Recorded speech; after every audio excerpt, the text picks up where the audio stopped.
বাপেও রাজি, ছেলেও রাজি।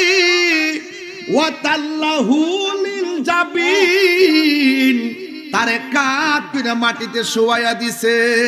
ছুরিটা ধার দিয়া গলার মধ্যে চালাইব।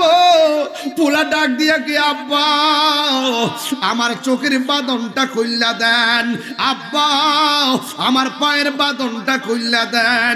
আপনি যদি আমার চোখটা বন্ধ কইরা জবাই করবেন, আপনি যদি আমার হাত পাও বান্দা জবাই করবেন, পৃথিবীতে কিয়ামত পর্যন্ত মানুষ আপনারে বলবে ইসমাইল জবাইয়ের মধ্যে রাজি ছিল না, বাপে নির্দয় হইয়া হাত পাও বান্দা জবাই করছে। আমার হাত পাও খুইল্লা দেন, গলা আলাদা হয়ে যাবে, আমি ইসমাইলের একটা হাতের আঙ্গুল নড়াচড়া করবে না। আল্লাহর কসম, আল্লাহর কসম, আল্লাহর কসম, মায়ের কোটি গুণ ব্যথা লইয়া মাথা একদম ঘুরান্তি মারতেছে।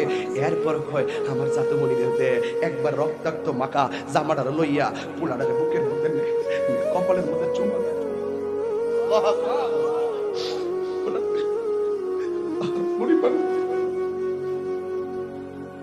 পাহাড় পরিমাণ ব্যথা মা সেকেন্ডে ভুলে যায়। পাহাড় পরিমাণ ব্যথা মা সেকেন্ডে বলে যায়, সেকেন্ডে। এই মাটার যদি তুই বুড়াকালে কষ্ট দেস, মার যদি বুড়াকালে কষ্ট দিস, বাপটারে যদি বুড়াকালে বুড়া বেটা বলে গালি দেস, তাহিরির সামনে জীবনে মুখ দেখিস না। বাপ মারে কষ্ট দিয়ে আমার সামনে ওয়াজ আসবি না, নিষেধ করে দিলাম। এই মানুষটা তোর জন্য কি না করছে, এই বুড়া বেটাটা তোর জন্য পুত পুত করতে করতে শরীরে তাজা রক্তের পানি বানায় ফেলাইছে। শূন্য হাতে বাজারে গেছে, টাকা নাই, ঋণ পিরা 3 বেলা তোর খাওয়া, মুখে হাসি ফুটাইছে।